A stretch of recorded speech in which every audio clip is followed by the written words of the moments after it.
Então, para entendermos, né, o que é mansidão, né, o seu verdadeiro significado e como aplicar, né, essa mansidão em nossas vidas, nós precisamos ir em Mateus 11.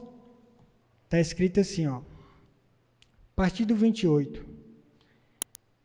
Vinde a mim, todos que estáis cansados e oprimidos, e eu vos aliviarei. Tomai sobre mim o meu jugo e aprendei de mim, que sou o quê? Manso e humilde de coração, e encontrareis descanso para as vossas almas. O Senhor Jesus, ele não falou assim, ó, vinde a mim e aprender a fazer milagres, vinde a mim e aprender a curar, vinde a mim e aprender a pregar. O Senhor Jesus não disse isso. O Senhor Jesus, ele disse, ó, vinde a mim e aprendei de mim, que sou o quê? Manso e humilde. Então, se você for no dicionário, né, e pesquisar lá, mansidão, aí vai aparecer lá, características, brando, amável, uma pessoa dócil, uma pessoa meiga, né, uma pessoa gentil, cortês, educada, né? São todos esses atributos de uma pessoa mansa. Só que eu vi duas características bem marcantes nessa palavra mansidão, que quando eu li essas duas características e olhei para o Senhor Jesus, eu identifiquei logo, cara, é isso aqui que significa mansidão. É isso aqui, porque quando eu vi essas duas características, eu olhei para Cristo, eu consegui ver nitidamente essas duas características nele. É como se olhasse para Cristo e logo já ele se tornasse sinônimos dessas duas características, que é submissão e colocar o interesse dos outros acima do seu próprio interesse. Então, embora a mansidão ela envolva, sim, né, características como ser educado, ser uma pessoa dócil, calma, né, saber falar na hora correta e vários outros atributos, o que mais me chamou a atenção é o fato de que uma pessoa mansa é uma pessoa submissa e obediente a Deus. E aí, quando eu li esse texto de Mateus 11, 29, que fala, aprendei de mim, que sou manso e humilde de coração, e olho para a vida de nosso Senhor Jesus, o quanto ele foi submisso a Deus, o quanto ele foi obediente a Deus, logo eu entendi o que ele quis dizer. Aprendei de mim, que sou manso e humilde de coração. Não existe, irmãos, nenhuma pessoa, né, que conseguiu, né, expressar com tanta exatidão, com tanta clareza, né, o significado dessa palavra igual o nosso Senhor Jesus Cristo.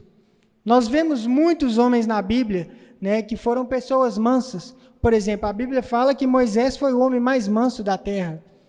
Ainda assim, Moisés nem se compara com Cristo com relação ao quanto que Cristo foi submisso e obediente a Deus. Né? A Bíblia fala que grandes homens de Deus, né, evidenciaram esta virtude, porque na verdade é uma virtude, irmãos, que todos nós precisamos ter. Nós vimos nas bem-aventuranças que lá não é uma virtude que eu tenho uma e eu não tenho outra, que são todas as virtudes que nós devemos ter. Da mesma forma, o fruto do Espírito, eu não revelo um e não revelo outro. A Bíblia fala que é o fruto do Espírito, ou seja, que nós temos que ter todos esses frutos. Então, quando nós olhamos para os grandes homens de Deus, né, nós conseguimos enxergar neles pessoas que foram extremamente obedientes à palavra de Deus. Nós vemos obediência em Moisés, obediência em Abraão, obediência em Davi, obediência em Jeremias, né? Todas essas pessoas, né, quando nós pegamos o significado da palavra mansidão, que é submissão e obediência, nós conseguimos enxergar nessas pessoas que elas realmente revelaram esse fruto, essa virtude na vida delas, né? E nós vimos, né, no Novo Testamento, nós temos os discípulos, né, o apóstolo Paulo, né, expressando essa mansidão. Então, por que nós não podemos, né, colocar a mansidão apenas no sentido de ser uma pessoa que não se extravasa, que não se ira facilmente? Não é apenas isso. Embora a mansidão envolva essa característica, né, a principal característica de uma pessoa mansa é uma pessoa que é submissa e obediente a Deus. Né, nós vimos o apóstolo Paulo, se eu não me engano, lá em 1 Coríntios, ou 2, acho que é no capítulo 10, ele fala assim, ó, vocês querem que eu vou até vocês, né, com espírito de mansidão ou com vara? Né? O apóstolo Paulo e grandes outros homens da Bíblia, quando eu disse, irmãos, que mansidão não é uma pessoa, né, que aceita tudo, né, uma pessoa pacata, que não é ativa, e a prova disso é que quando nós olhamos para os grandes homens da Bíblia, nós conseguimos ver neles mansidão, mas quando precisavam também de ser, né, pessoas enérgicas, quando precisavam de ser pessoas firmes em seu posicionamento, elas faziam isso, mas quando também precisavam ceder, né, mesmo tendo o seu direito, elas também cediam, porque uma da característica da palavra mansidão é que ela também envolve sabedoria, de saber agir na hora certa e no momento certo.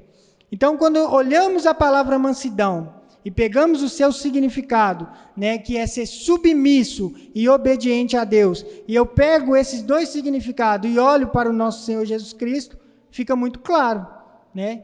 Aprendei de mim que sou manso e humilde de coração. Lá em Filipenses, fala assim, ó, e ele foi obediente até a morte, e morte de cruz. Mesmo sendo Deus, não se usurpou ser igual a Deus. Né? Ou seja, ele não tomou para si o direito de ser igual a Deus, mas aniquilou-se a si mesmo, e foi obediente até a morte, e morte de cruz. Então, não existe nenhuma pessoa na terra que foi mais obediente a Deus do que o próprio Senhor Jesus Cristo. Então, ele tem toda a autoridade para virar para cada um de nós e falar assim, ó, aprendei de mim, que sou manso e humilde de coração. Então, se nós quisermos aprender sobre obediência, nós precisamos aprender de quem? De Jesus. Se nós quisermos aprender sobre mansidão, nós precisamos aprender de Jesus, porque ele sim expressou essa virtude, né, de uma forma completa. Ele chegou ao ápice da sua obediência, se entregando por nós, morrendo na cruz pelos nossos pecados. Ele foi irrepreensível em todos os seus caminhos. As Escrituras falam que o Pai o ama porque ele sempre fazia o que lhe agradava. Então, o Senhor Jesus, ele é um exemplo de submissão e um exemplo de obediência. Então, são dois significados. Um é de submissão e o outro é de mesmo tendo direito, a pessoa ela não toma para si o direito. Ela cede o direito para que a vontade de Deus seja feita na vida dela. E aí eu olho para o nosso Senhor Jesus Cristo, né, sendo acusado de tantas coisas injustas, né, e o Senhor Jesus Cristo em momento algum querendo se defender. Ele tendo todos os argumentos possíveis para se defender, né, as pessoas chamando ele de ladrão, chamando ele disso, daquilo, né, cometendo todo tipo de injustiça com relação à sua pessoa, e ele tendo toda a palavra, tendo toda a sua obediência, tendo tudo a seu favor para retrucar, para se defender daquelas acusações, e em momento algum ele fez isso. Por quê? Porque era mais importante ser submisso a Deus e cumprir aquele que estava proposto para cumprir, que era para ele morrer na cruz pelos nossos pecados, do que ele ficar argumentando com aquelas pessoas que falavam dele coisas que ele não era. Isso é maravilhoso. Vocês já repararam que quando a gente está com a razão, como que nós somos soberbos? Não é assim que funciona? Irmãos, a pior coisa que tem é quando a gente tem razão em alguma situação e alguém tenta questionar a gente com relação àquilo. E esta razão que nós temos faz a gente tomar atitudes que vai tirar de nós outras características que nós deveríamos revelar, que é misericórdia, amor, compaixão, paciência, longanimidade. Por quê? Porque, afinal de contas, eu estou no meu direito. O ser humano, quando ele está com a razão, quando ele está certo acerca de algo, ele não cede. Ele quer provar, né, que ele está certo daquele algo. Só que aí ele entra numa outra característica, né? Ele tem o direito, mas não é hora dele reivindicar aquele direito. E pelo fato dele querer, né, mostrar que ele está certo, querer mostrar que ele é o correto da situação, ele começa a revelar outras características que não tem nada a ver com Deus.